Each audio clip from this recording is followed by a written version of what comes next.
Alright guys, so welcome back to another video. In this video I want to talk about lazy practicing. Of course, none of us should be lazy in any way ever in our life, but for practicing I recently found it helps me a lot. The main issue here being when I was a student in college studying guitar, and after doing it professionally, time wasn't really a constraint. I was fairly young, had less of a receding hairline, and loads of time in the day. So I was not constrained by it. I could practice like 2, 3, 4 hours. To be fair, 4 or 5 hours I rarely did, but like I could spend my time on the music however I wanted pretty much.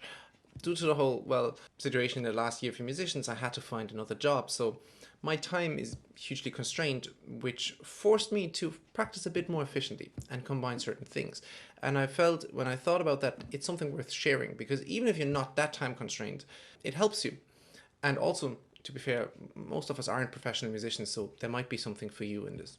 So what I tried for the lazy practice is combining multiple areas of study into one little warm-up exercise. So in this exercise I tried to combine hybrid picking with drop 3 voicings, with the harmony of a tune, and with some odd meter stuff at the end. All of those concepts are just scratching the surface of each concept, and if you knew or you really want to dig into it, it's worth it spending obviously more time on it. But if you're maybe playing already for a little while or you just don't have the time, it's good to combine a few of them to get a lot of input with one exercise. So what I did here is I took basically hybrid picking. My hybrid picking sucks. It's like my thumb is always way too strong, those fingers feel really weak. It sounds terrible. So I wanted to get it more even. And instead of having like just a separate exercise for hybrid picking, I thought I'd combine it. I combined it with drop 3 voicings, which I'm currently working on a little bit. So a drop 3 voicing would be something like this, a B major 7. Okay, or this one, a D.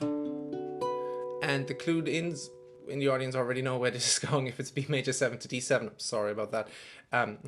But we get to this in a second. So I have voicings where I try to play very evenly and try to do them with hybrid picking, with like the thumb, the thumb holding the pick, and those 3 fingers. And I try to get a very even sound with that. You can do it with a metronome or at the start just without it.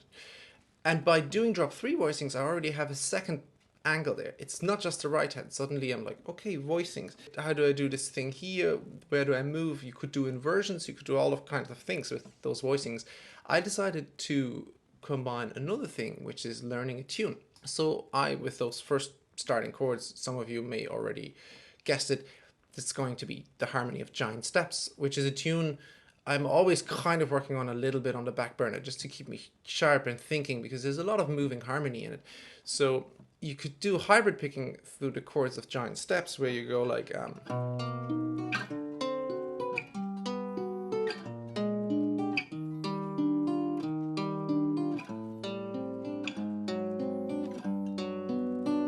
okay, so now you already have 3 things you can watch out. You have your right hand with evenness in your fingers towards your pick.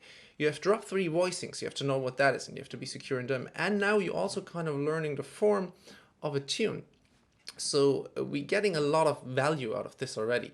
And then just the last thing I did as well is, and again, that's just the surface of an exercise, but you can then play around with, if you're comfortable with this, putting odd meters into it. Like for example, playing this like in 7 with like 1 chord, 1/2. I forgot how to talk. I show you. So with the 2 chords per bar, I have 1 with 4, 1 with 3 kind of beats or eighths, however you want to call it, and then like the full bar of 7. So it would be something like 1, 2, 3, 4, 1, 2, 3, 1, 2, 3, 4, 1, 2, 3, 1, 2, 3, 4, 1, 2, 3.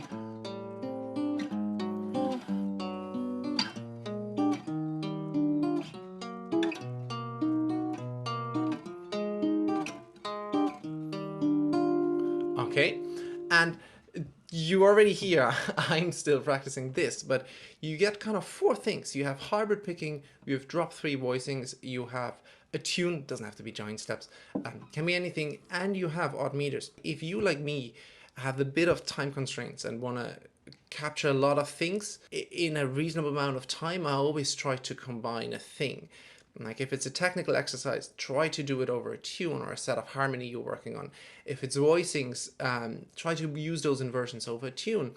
If it's odd meters, go straight into a tune. If you can, with the caveat, of course, if one of those topics is really new to you, it might be worth spending more time on it at the start to get a foot in the door. Sometimes you just need to do that. But if you're maybe a bit further ahead and you practice those things already, try to combine them in creative ways, and you'll see you benefit hugely from it, because subconsciously I'm learning a way of playing giant steps there. I probably wouldn't play like that in 7, but I'm going through different voicings on the guitar, and it becomes more familiar while I'm practicing 2 or 3 other things.